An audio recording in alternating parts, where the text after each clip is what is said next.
Hey, how's it going guys? Matt here from Toasty DIY, and I'm here with a very quick video to show you my new TV backlight setup. As you can see, I have RGB behind my TV, and it is more specifically the Govee TV light setup.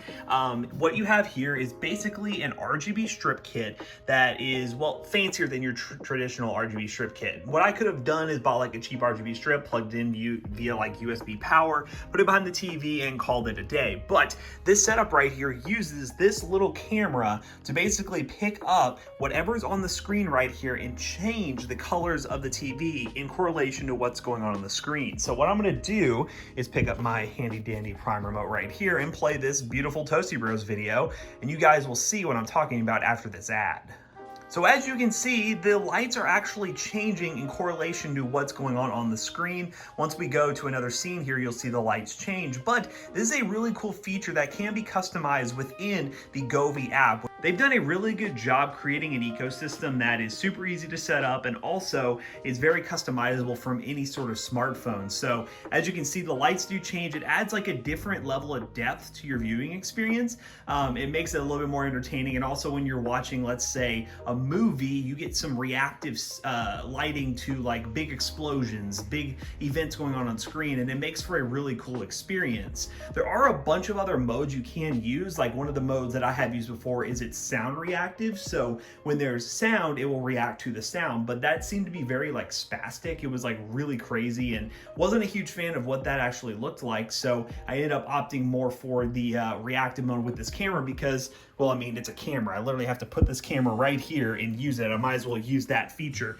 which that is the only downside, is having that little camera right there. I know some people might be turned off by it, but in reality, when you're sitting back here looking at your TV, you really don't notice the camera. You could have opted to have it, well, above your TV or below, and I figured below would be the least obnoxious, the one that I wouldn't really notice as much. So having it below, I was, well, pretty happy with that placement, and overall, it was really easy to set up. It does use a power adapter instead of plugging in via like USB on your TV, which I would have had to use anyways because of my Fire Stick is currently plugged into the only USB port on this Vizio TV, but it's not that bad. What I have right here is like a little hub that I have that I actually had to buy because I ran out of power ports, and right here it's just a simple power plug, plugs right in, and then from there you really just set everything up in the back of the TV. There is a little control hub, which I don't think you're going to be able to see, but I'll try to include an image, or you just use the link in the description down below to see how that works. But the control hub allows you to manually do it on the TV if you want to, so I'm going to try to change some of the modes real quick.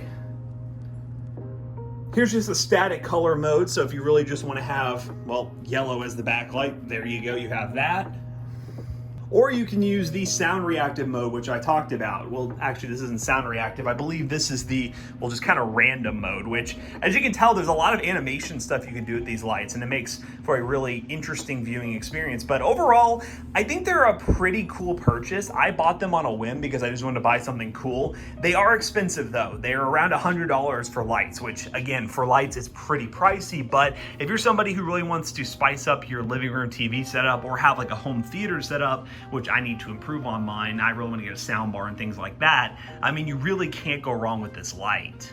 So if you guys happen to be interested in picking this up after watching today's video, check the link in the description down below. I know this isn't the best overview of these lights, but I just wanted to give you a quick tour of what my setup looks like now with these different RGB lights. And now I'm gonna have to go into the app, which I'm using my phone right now, so I can't do it, and change it back to the other mode because I am not a huge fan of this one. Be sure to like, comment, and subscribe, and I'll see you guys in the next one.